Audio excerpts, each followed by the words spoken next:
Hey guys, I'm just here sitting up in my room. Today I want to talk about temperance and triggers. I know I mentioned temperance a lot, and temperance is defined by, moderation in action, thought, or feeling. So you need to know when to act and when to be still.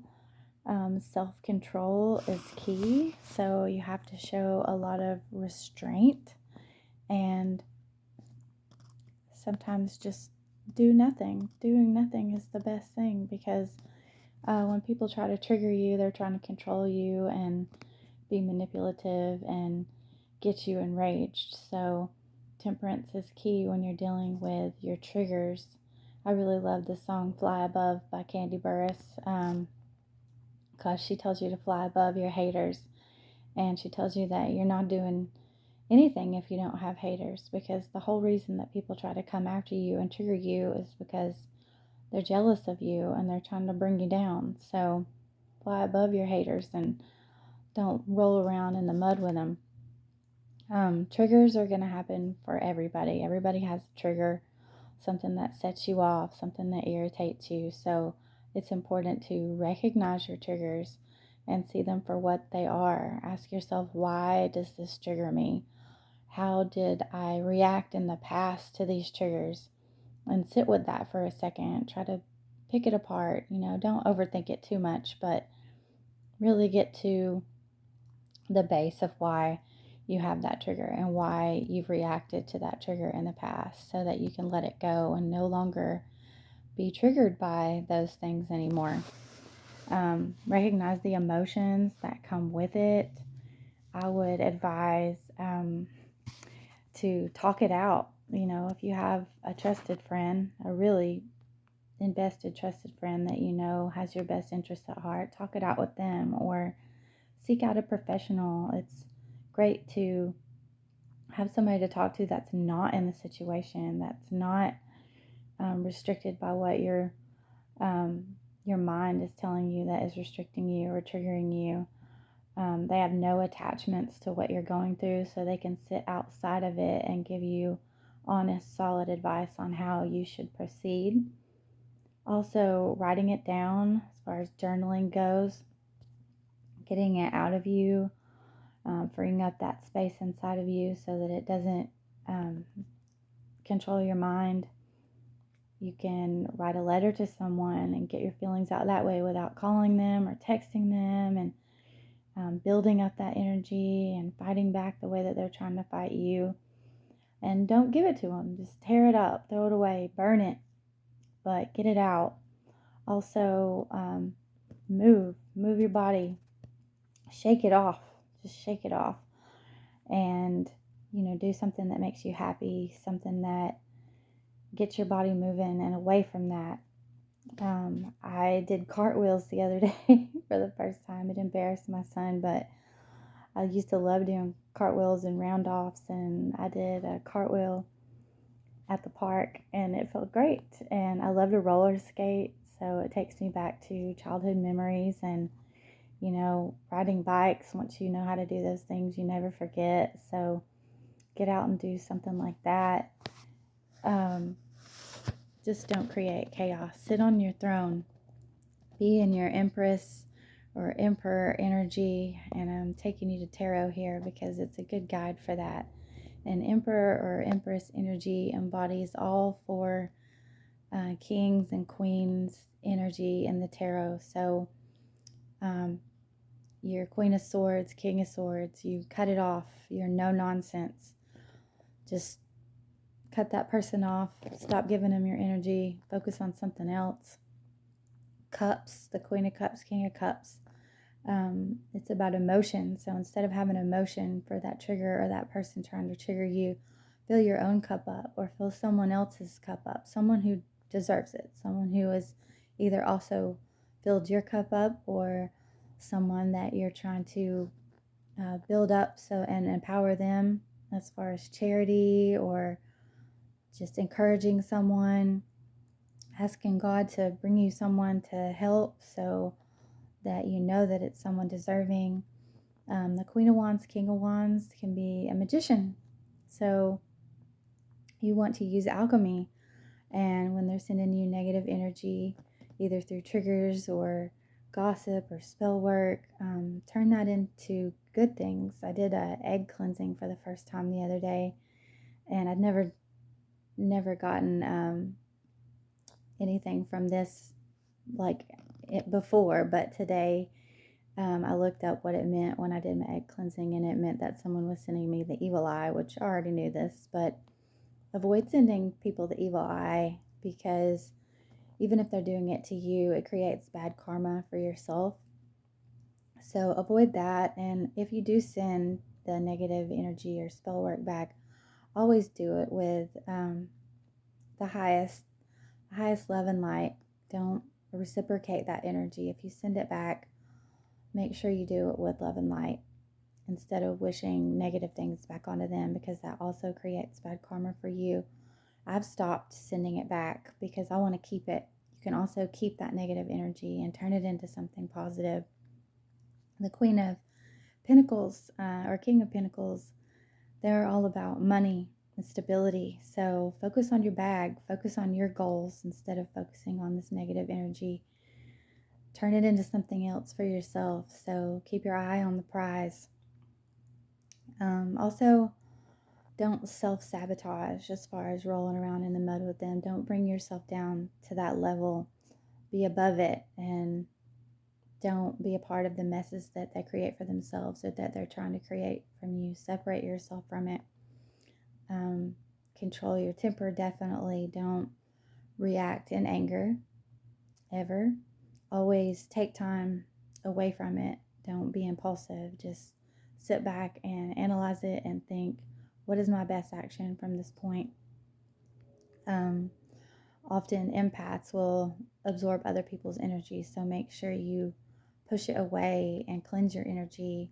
Don't absorb that. I remember back when I was realizing the level of empath that I had grown to was I was working at a Dairy Queen, and I had just started, and there was this incredible kid. Not everyone had embraced me, but he really embraced me from the start, and he was very silly and very teasing, and he reached out to me right away as far as trying to connect with me and make me laugh every day. And about 5 weeks into me being a GM at Dairy Queen, he was shot and killed, and that really just broke my heart, and mainly for his family, because most of his family worked there too. Shout out Shell, shout out Dee. I really embraced his family after this, because they needed their time, and even though I was trying to get everything under control in this new environment as far as work goes, I had to let them take their time and heal before they came back to work, no matter what kind of pressure it put on me.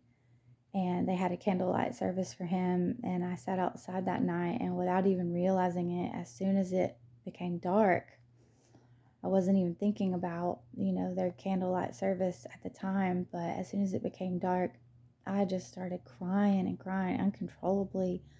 I felt the emotions of his mother and his family, and they just came over me fast, and I probably sat and cried for an hour for that family, because I felt everything that they were feeling, even though I didn't know them very well.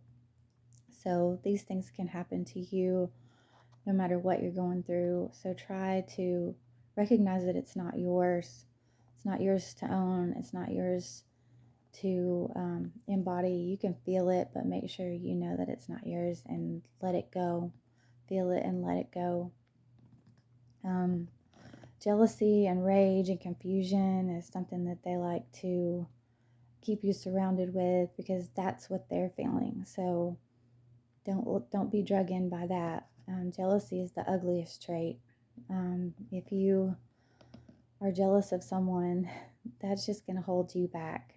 Spend your time and energy that you're putting into that to empower yourself. If you used even half of the energy that you spent trying to follow people or trigger them or stalk them or create fake profiles, You could be using all of that to build yourself up and put into your goals and further yourself and not worry about that other person. All we really have control over is ourselves. It's an illusion anyway. So you're just spinning your wheels. If someone doesn't want anything to do with you, let them go. Let them go. Let them be. Holding on to them or trying to trap them in a relationship or even with a baby sometimes. Always get a paternity test if you feel like this is happening to you, because oftentimes when someone is maybe accusing you of something, they're actually doing that themselves. So definitely protect yourself that way. But trust your intuition during this time. Use your spiritual gifts. God gives us our spiritual gifts, so He can take them away if you're not using them for good and you're abusing them. Also, move in silence. Don't tell everyone your plans. I definitely am not going to tell anyone my plans ever again. They will never know a plan of mine because they try to counteract that and use that to their advantage. So even if you think they're a friend or your family, I would still move in silence and keep that to yourself. Don't let anybody know how you plan to move or where you plan to move or what your next move is. Keep that to yourself. That's very empowering as well.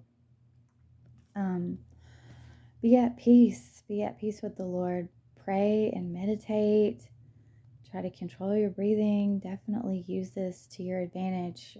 Ask yourself, what can I learn from this? And what can I turn it into for me?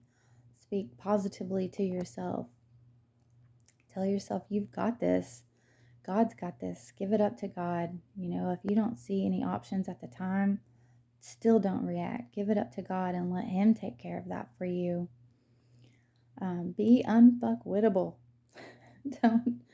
don't be bothered at all. Just sit in your energy, your Empress and Emperor energy, and attract things. Let things come to you. Don't take steps back, because that's exactly what they want you to do.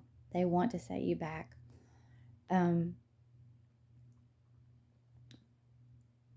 Just promote them to a fan. That was another thing that Dairy Queen taught me, was when someone is fired, they call themselves fan food at Dairy Queen. So if someone got fired or let go or they left on their own, they would call that promoting them to a fan. So if you cut these people off, promote them to a fan.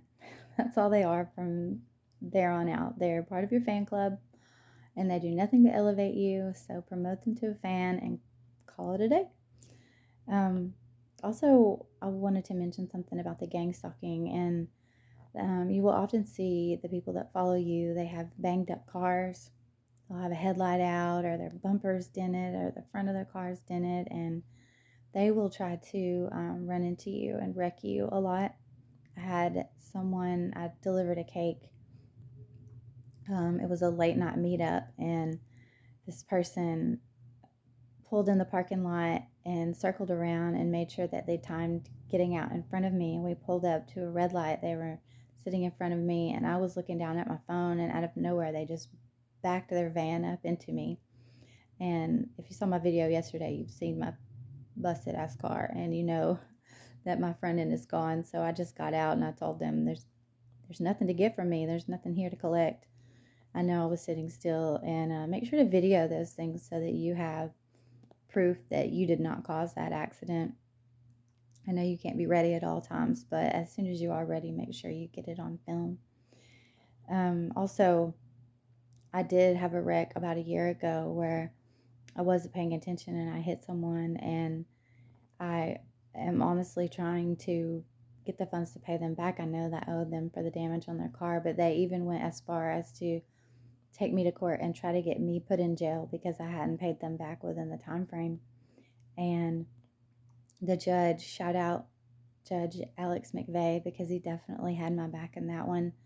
The guy came to court and was trying to get me put in jail for his damages, saying that because his car hadn't been repaired, and I hit the back bumper of his car, It was not anything to where he couldn't drive his car anymore, but he was saying that he could not drive his car and could not go to work, and therefore the company that he got the car from was trying to repossess.